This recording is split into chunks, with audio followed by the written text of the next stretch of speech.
Subscribe कीजिए आपके अपने चैनल को, उसके बाद नोटिफिकेशन के लिए बेल आइकन दबाइए ताकि इसी तरह से आपको वीडियो प्राप्त होती रहे। धन्यवाद। स्वप्न फल देखिए, कोई भी आपका स्वप्न शुभ या अशुभ अर्थ के लिए आप सब्सक्राइब कर लीजिएगा। अलग अलग स्वप्नों के अलग अलग अर्थ बनते हैं।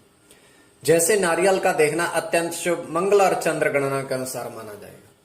और शहद देखना, अगर आप स्वप्न में शहद देखते हो तो शुक्र और चंद्र गणना के अनुसार अत्यंत शुभ। तो जो आपके स्वप्न आपने कहे उसके अनुसार अर्थ क्या बनता है, शुभ अर्थ बनता है या अशुभ अर्थ बनता है, चलिए बताने का प्रयास करते हैं। तो आप सब्सक्राइब कर लीजिएगा स्वप्न फल के लिए। हर हर महादेव, जय माता दी। प्रिय दर्शकों, कैसे हो आप लोग? उम्मीद करता हूं कि आप अच्छे होंगे, स्वस्थ होंगे और खुशहाल जिंदगी जी रहे होंगे। और ये मैं हमेशा प्रभु से आपके लिए प्रार्थना भी करता हूं, करनी भी चाहिए कि आप सब अच्छे हों, स्वस्थ हों, खुशहाल हो, आपका जीवन खुशहाली भरा हो, समृद्धि भरा हो, आपके जीवन में कोई कष्ट कोई परेशानी ना आए, यही हमारी कामना है। तो एपिसोड पसंद आए तो आप लाइक कर दीजिएगा, आपका धन्यवाद। तो आप सब्सक्राइब कर लीजिए ताकि इसी तरह से आपको वीडियो प्राप्त होती रहे। कोई भी आपका स्वप्न शुभ या अशुभ अर्थ के लिए आप सब्सक्राइब कर लीजिएगा। अलग अलग स्वप्नों के अलग अलग अर्थ बनते हैं और प्रभाव क्या रहता है, किस तरीके से रहता है। तो जो आपके स्वप्न आपने कहे उसके अनुसार अर्थ क्या बनता है, बताने का प्रयास करते हैं। चलिए। और यह है कि स्वप्न काल में सच्चाई नहीं होती है। तो यह है कि चंद्रमा की स्थिति महत्वपूर्ण होती है।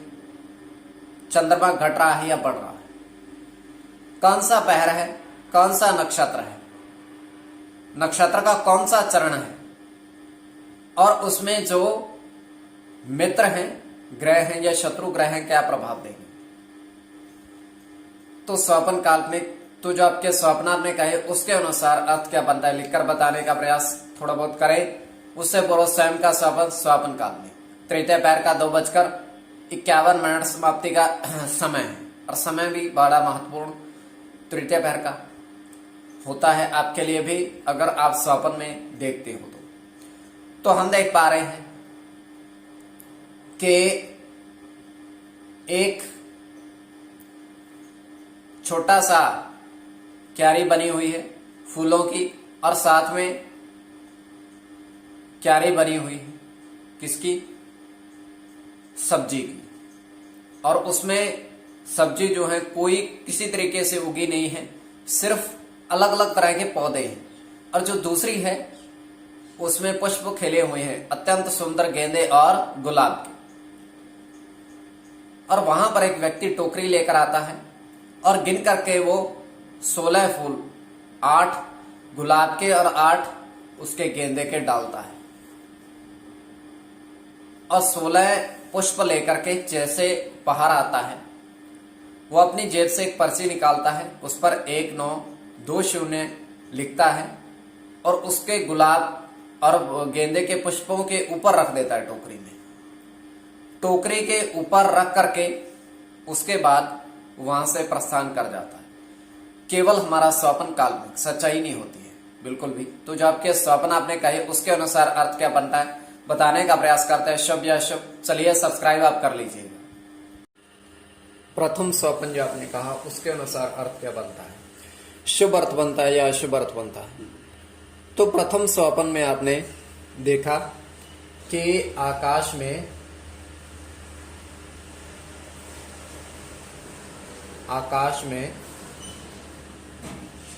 6 पतंग उड़ते देखे,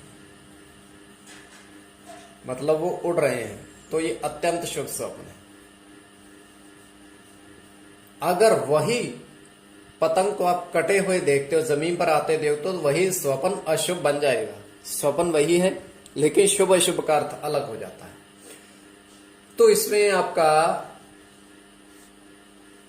शुक्र और गुरु की गणना भी होगी, और दूसरी शुक्र और बुध की गणना भी कर सकते हैं।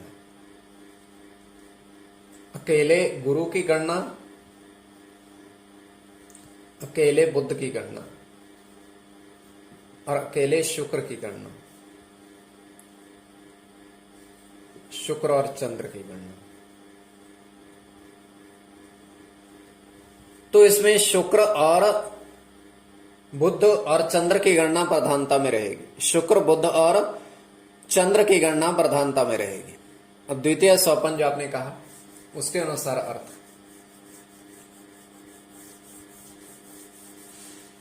आपके समक्ष दूरभाष अजय भाई वर्षों से ऑनलाइन कार्य कर रहे हैं, दूरभाष के माध्यम से संपर्क आप साध सकते हैं, किंतु किसी भी तरह के अंक प्राप्ति के लिए इनके पास न जुड़ा जाए, अंक प्राप्ति इनके पास नहीं होते हैं। कोई भी अंक अनुमान की गणना है, किसी भी तरह के अंक अनुमान की गणना है, तब इनके पास आप जा सकते हैं, किंतु अंक प्राप्ति के लिए नहीं। तुरंत उत्तर देंगे, अच्छे से बातचीत करेंगे, तो कभी भी संपर्क साधें। अत्यंत भाग्यशाली इंसान है। तो द्वितीय स्वप्न जो आपके भेजा था उसके अनुसार अर्थ। तो द्वितीय स्वप्न में आपने कहा था कि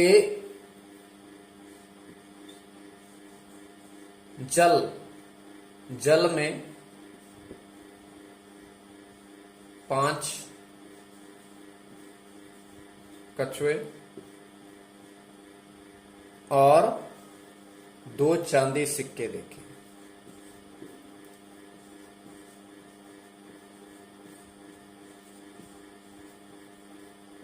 तो ये अत्यंत शुभ स्वप्न है।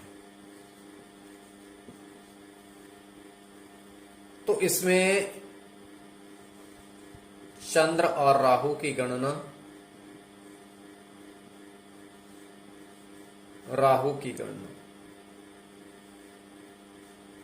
बुध के साथ सूर्य की गणना,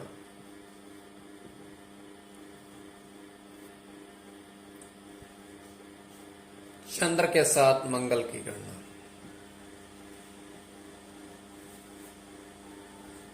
बुध की गणना, बुध के साथ चंद्र की। कोई भी आपका स्वप्न है शुभ या अशुभ अर्थ के लिए आप सब्सक्राइब कर लीजिएगा।